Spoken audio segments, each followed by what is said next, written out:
Ndio. Maanake hawezi matembela kwa jirani. Kila siku matembela, wewe rekali hapa pombe nini matembela. Batie mira swende ni. Boka wanda basi pombe na onde uzishi.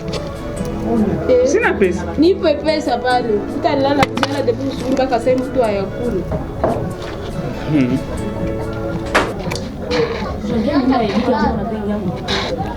Jambo.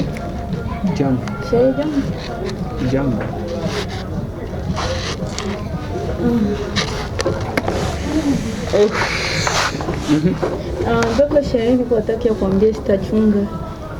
Mtoto walimfukuza kwa masomo ndio tunanipatia. Wewe unasema masomo hapa.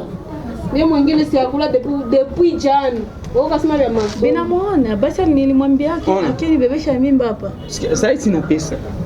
Uende kwa masomo ndio useme mtoto kitalipa kesho. Bwana mtoto hata bakia vile ile train. Inabidi mtoto asome.